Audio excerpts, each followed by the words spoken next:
Salut les riders, j'espère que vous allez bien. Aujourd'hui, on s'attaque à un comparo XXL d'une des protections élémentaires en VTT, puisqu'on s'attaque au casque. On a testé pour vous, 11 casques Open Face All Mountain Enduro.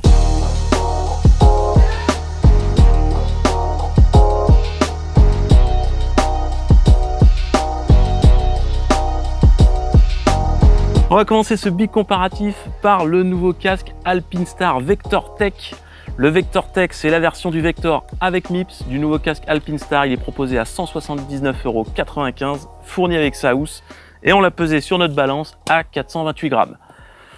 On attaque déjà le look du casque et franchement, c'est une réussite. Il est racé, l'assemblage des couleurs est top. Il existe en version brillante, en version mate. Il y a juste les protections de tempe qui viennent un tout petit peu casser la ligne du casque global, mais sinon c'est un petit détail et franchement il a fait forte sensation sur les sentiers. La finition globale du casque est vraiment très propre. On a un vernis qui est apposé sur la mousse EPS qui vient faire la liaison entre la coque et la mousse. C'est vraiment super propre extérieurement.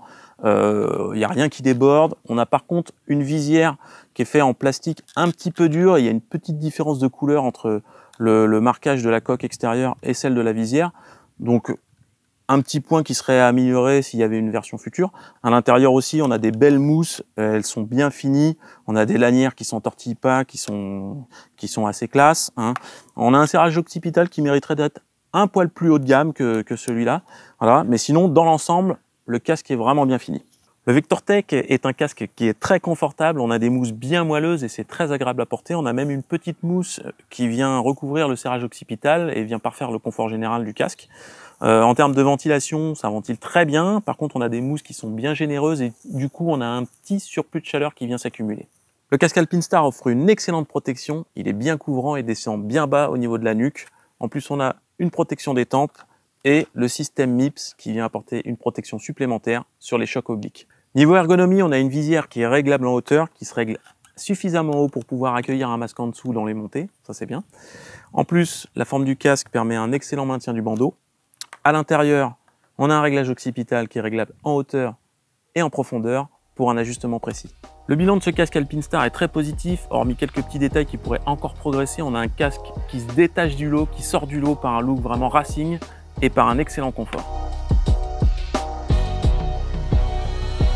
On passe au Cube Badger qui est un casque un peu plus abordable puisque c'est un des plus petits prix de notre comparatif. Il sort à 129,90 € et il est particulièrement léger. On l'a pesé à 379 grammes sur notre balance. En look, c'est plutôt conventionnel, c'est plutôt passe-partout. On a des coloris qui sont plus réussis que d'autres à notre goût, hein. Mais du coup, ça peut convenir au plus grand nombre et ça, c'est plutôt un bon point. Niveau finition, hormis quelques petits défauts d'ajustement et quelques petites bavures de mousse EPS sur la coque, l'aspect extérieur est plutôt propre, mais à l'intérieur, c'est assez réussi. On a des mousses qui sont flatteuses à l'œil et on a un serrage occipital qui est de très bonne qualité. Et sur la jugulaire, on a une petite protection en feutrine qui vient apporter une touche premium.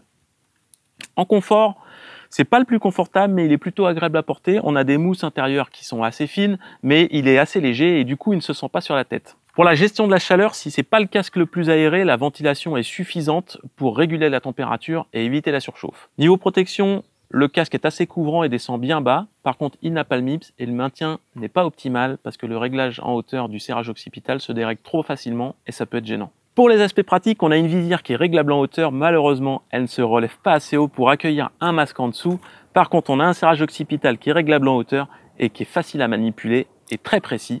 Et une boucle de fixation feedlock magnétique. Et ça, quand on y a goûté, on n'a plus envie de revenir à une fixation classique tellement c'est top.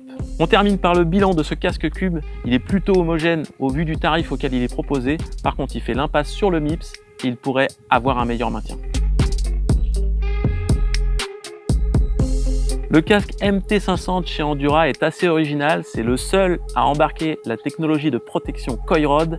Il sort à 159,90 € et on l'a pesé sur la balance à 407 grammes. Le look de cet Endura est plutôt passe-partout, plutôt conventionnel, mais en fonction des coloris, le Coilrod peut apporter une touche d'originalité. En finition, on a quelques très légères bavures de mousse EPS sur la coque, mais il faut vraiment s'approcher pour le voir. La finition d'ensemble est excellente. À l'intérieur, on a des belles mousses et on a un serrage occipital qui fait vraiment quali. En confort, le serrage occipital est réglable en hauteur et en profondeur, ce qui permet d'ajuster parfaitement le casque. Les mousses sont assez épaisses, sont un peu fermes, mais ça n'a pas d'impact sur le confort général du casque. En aération, les mousses sont bien aérées et permettent une bonne gestion de la chaleur et de la transpiration. Malheureusement, les alvéoles de coil-rod font un peu barrière et empêchent l'air de s'engouffrer dans le casque. On va attaquer un des points forts de ce casque Endura qui est la protection. Déjà, c'est un casque qui est bien couvrant et bien enveloppant, mais en plus, il embarque la technologie coil-rod qui sont des alvéoles de polymère prévues pour s'écraser à l'impact et absorber une partie de l'énergie cinétique du choc. S'il avait en plus une technologie de type MIPS, ça aurait été juste parfait. Sur le côté pratique, on sent qu'Endura a vraiment bien bossé son casque MT500. On a une visière qui se relève en hauteur et qui se lève assez pour embarquer un masque en dessous. Le bandeau du masque sera verrouillé par un crochet derrière le casque.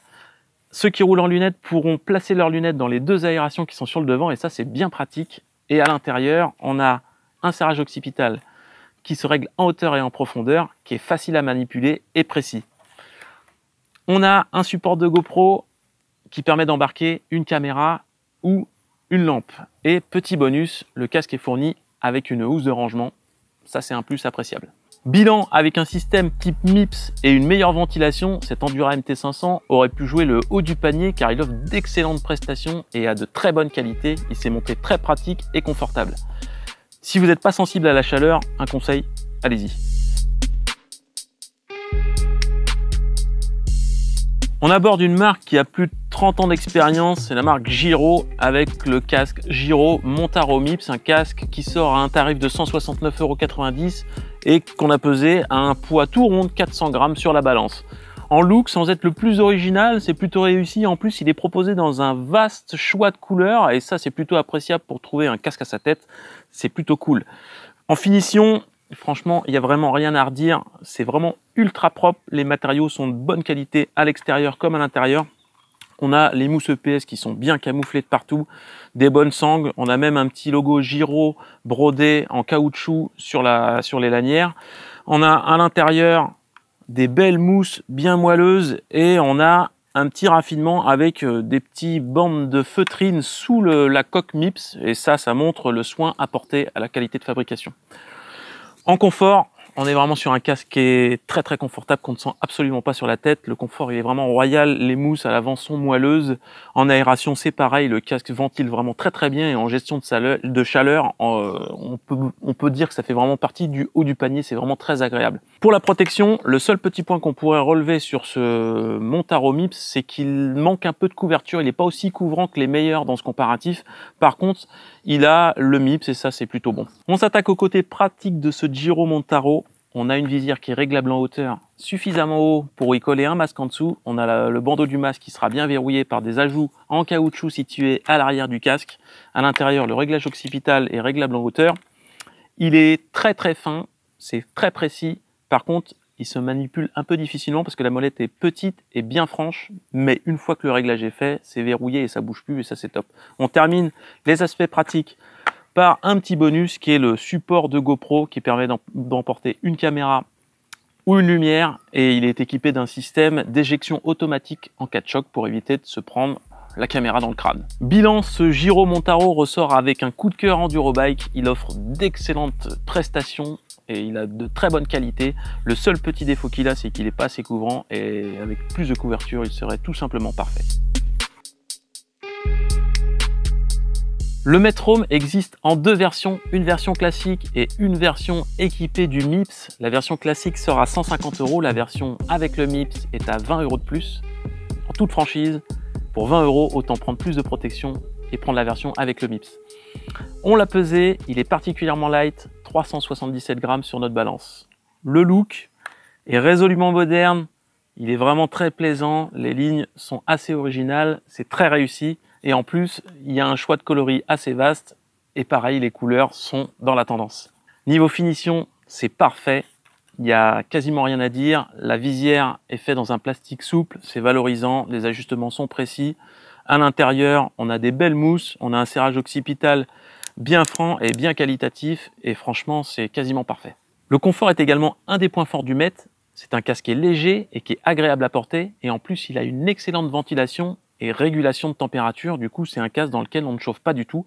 Par contre, Ça ventile aussi vers le devant, bizarrement, et du coup, quand on place le masque sous la visière, il a tendance à s'embuer facilement. En protection, le casque est assez couvrant sur les côtés, un petit peu moins à l'arrière. On a également un filet anti-insectes, et pour 20 € d'écart, on vous conseille de partir sur la version MIPS qui vous apportera plus de protection.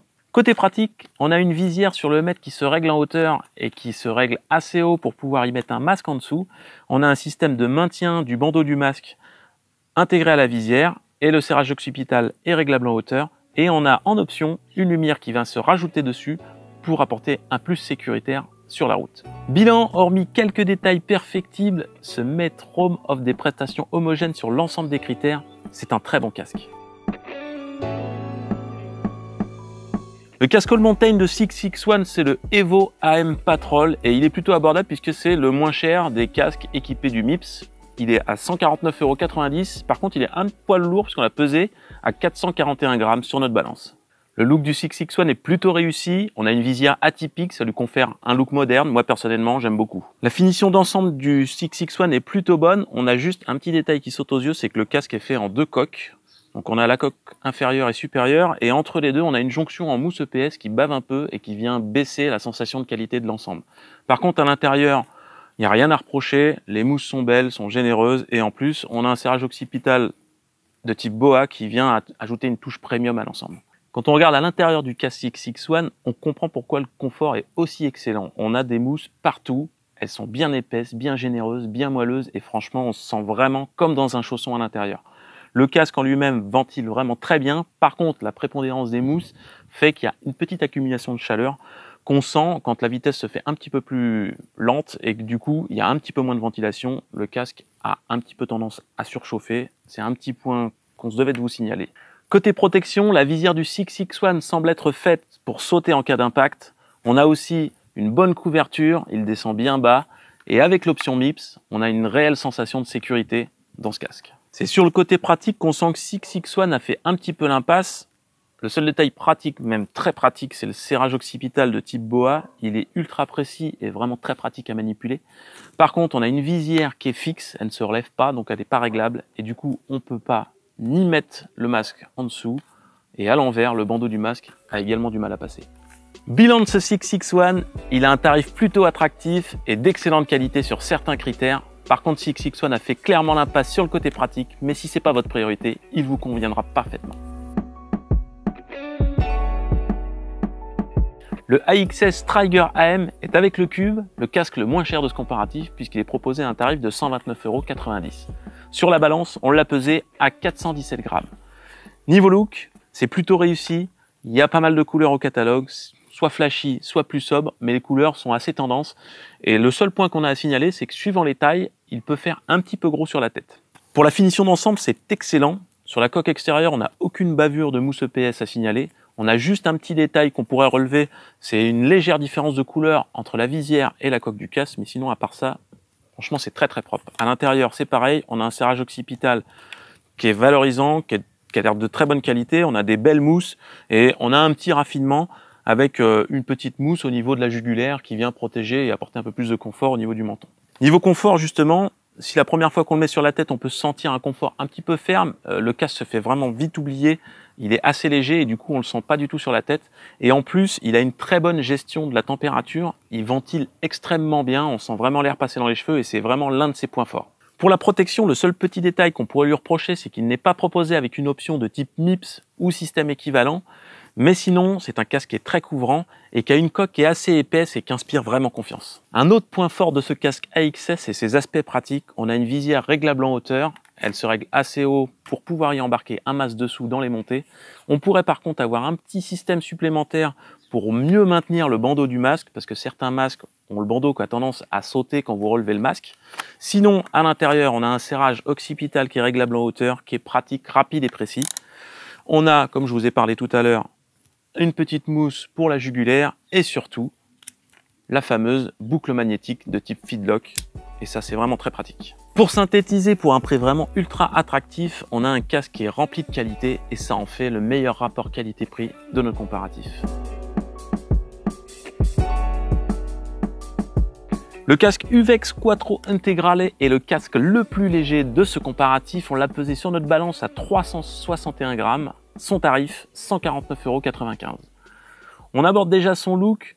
Il a un look peu conventionnel. Il pourra plaire ou déplaire, ça c'est à vous de voir, on vous laisse juger.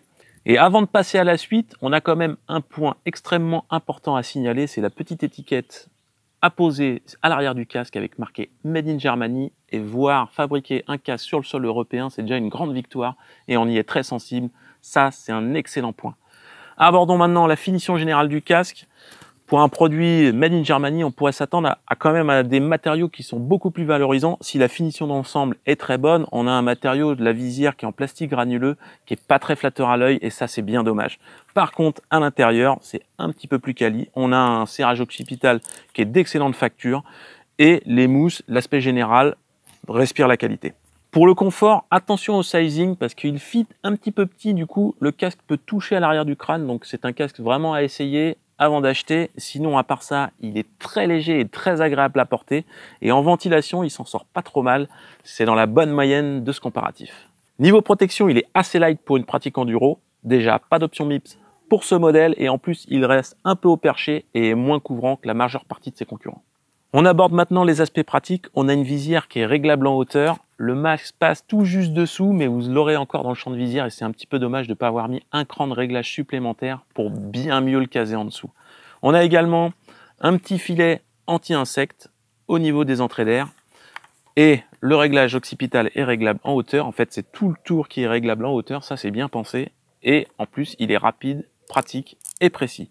La fermeture de la jugulaire est un modèle à l'image des Short Fox, c'est vraiment très pratique et ça permet de la régler au poil. En fait, vous avez des crans et il suffit d'appuyer sur le bouton pour la défaire. On a également, pour apporter un surplus de confort, une petite mousse au niveau de la jugulaire, et ça c'est fort appréciable. Pour conclure, si ce Uvex est un peu light pour une pratique enduro, il a des petits détails bien pensés et rappelons-le, il est Made in Germany. Le POC Tectal, c'est deux versions, la version classique et la version Race Spin.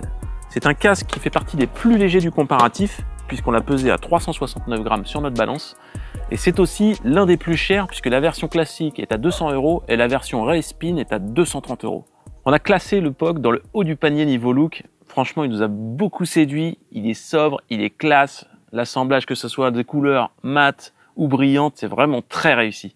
Au vu du tarif auquel il est proposé, en termes de finition, on a essayé de chercher la petite bête, les petits détails, les petits défauts, et on n'a pas réussi à trouver grand chose. Sur la coque externe, c'est très très propre. On a une visserie aluminium qui vient rehausser et apporter une touche premium au casque. C'est vraiment extra. À l'intérieur, le petit détail qu'on a relevé, c'est que certaines mousses pouvaient se décoller un petit peu, bouger un petit peu sur la version Spin, mais hormis ça, c'est parfait. Le confort est également un des gros points forts de ce POC Tectal. On s'y sent comme dans un chausson, c'est extrêmement confortable. En plus, il est ultra léger et il n'y a aucun point de contact nulle part. En ventilation, il fait également partie du haut du panier, ça ventile très très bien. La seule chose qu'on peut noter, c'est que la version Spin a des mousses qui tiennent un petit peu plus chaud que la version classique. Donc, quand la vitesse ralentit, vous aurez plus chaud dans la version Spin que dans la version classique. On pourrait croire que ce POC n'a que des points forts, puisque la protection, c'est également un domaine dans lequel il excelle. C'est déjà le casque le plus couvrant de ce comparatif, celui qui enveloppe le plus la boîte crânienne. Mais en plus, dans sa version Spin, il embarque des mousses avec du gel intégré qui absorbe l'énergie d'un choc et qui s'étire et qui joue aussi le rôle que peut jouer un système MIPS. En plus, sur la coque, on a un système d'armature Aramid Bridge qui viennent apporter un surplus de renfort sur la coque extérieure. On a quand même réussi à trouver des points faibles à ce POC Tectal dans les aspects pratiques. On a une visière qui est réglable en hauteur, mais qui se manipule difficilement en roulant parce qu'il faut serrer et desserrer la petite vis en aluminium qui est dessus. En plus, la visière se relève pas assez haut pour embarquer un masque en dessous, ce qui est un peu aberrant parce que sur la version Race, on a un élastique de maintien du bandeau du masque. À l'intérieur, le serrage occipital est précis et réglable en hauteur, mais il n'est pas très pratique à manipuler parce qu'il se trouve derrière la coque et est peu accessible. Et enfin, on termine avec un point très positif, c'est le système RECO qui vous permettra d'être localisé par les services de secours en cas d'accident dans la pampa. Pour conclure, la sécurité pour un casque, c'est l'un des critères les plus importants et POC a vraiment mis le paquet sur la protection. Donc si vous avez les moyens, foncez, c'est l'un des coups de cœur de notre comparatif. On continue avec un casque qui se veut également dans la catégorie premium avec un Sweet Protection Bushwhacker 2 qui sort à un tarif de 219 € et qu'on a pesé sur la balance à 400 grammes tout pile. Le look de ce Bushwhacker nous a bien plu. On mélange des formes assez originales sur le dessus du casque avec des formes plutôt géométriques derrière. On a des coloris qui sont modernes, tendance, et on a un mélange de mat et de brillant du plus bel effet. En finition, on a des matériaux qui flattent l'œil, on a des petits ajouts de logos en aluminium qui viennent apporter une touche premium à l'ensemble. Seulement, on a relevé quelques petits défauts, des petites bavures de mousse EPS sur la coque, des petites parties qui se décollent très légèrement, des petits détails qu'on ne s'attend pas à voir sur un casque à ce tarif. À l'intérieur, par contre, c'est tout bon. On a des mousses de grande qualité, on a des petits ajouts en caoutchouc pour apporter un surplus de confort, ça fait vraiment quali. En confort, le contact avec le casque est assez ferme. On peut avoir également le casque qui vient toucher légèrement à l'arrière. Il est assez léger, mais c'est pas le plus agréable à porter. En ventilation, par contre, c'est ultra efficace et les mousses à l'intérieur ont une excellente gestion de la chaleur. Du coup, on n'a pas du tout chaud dans ce suite protection. En protection, le Bushwhacker offre un bon maintien. Il est équipé du système MIPS, mais par contre, il n'est pas aussi couvrant que ses concurrents. Pour les aspects pratiques, on a un serrage occipital qui est réglable en hauteur. Il est facile à manipuler et précis. On a également une visière qui est réglable en hauteur, mais malheureusement, un masque ne passera pas en dessous. Le casque est livré avec une housse en soie et un jeu de mousse supplémentaire un peu plus épaisse. Pour synthétiser, ce casque Sweet est bien construit, bien ventilé, mais à un prix trop élevé au regard de ses prestations globales. On termine ce comparatif par le casque qui a été le mieux noté, le Bell Sixer MIPS, un casque qui sort à un tarif de 169,90 € et qu'on a pesé sur la balance à 441 grammes. Niveau look, il n'a rien d'extravagant, les formes sont assez classiques, sobres, et par contre il a le mérite d'être proposé dans une large palette de couleurs. Il y a 15 couleurs différentes au catalogue, de quoi convenir à tous les riders.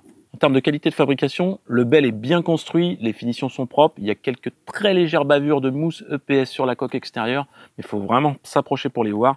Et à l'intérieur, on est vraiment dans un casque qui est très bien fini. On a une coque MIPS particulièrement bien intégrée au casque et le serrage occipital fait vraiment très sérieux. En confort, même s'il a un poids de 441 grammes, ça se fait absolument pas sentir. Le confort est très bon.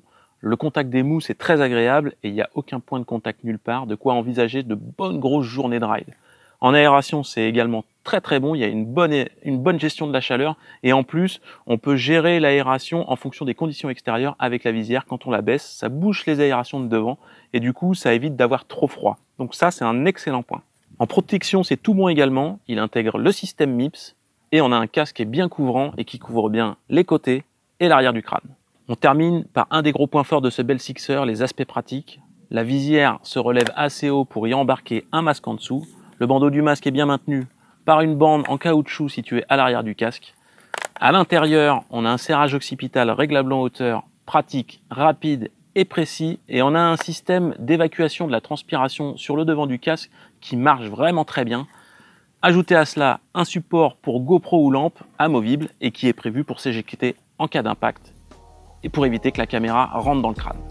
Pour conclure, ce Bell Sixer fourmille de petits détails vraiment bien pensés.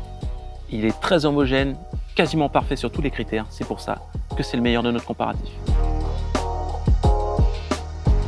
Ce comparatif touche à sa fin. Juste quelques mots avant de se quitter. Déjà, je vous répète le conseil, toujours bien essayer votre casque avant d'acheter pour éviter tout problème de fitting. Parmi ces 11 casques, beaucoup ont montré d'excellente qualité, mais il y en a 4 qui se détachent du lot. Le AXS Striger AM pour son excellent rapport qualité-prix. Deux gros coups de cœur qui sont le Giro Montaro MIPS et le POC Tectal. Et enfin, celui qui ressort en tête, le Bell Sixer MIPS.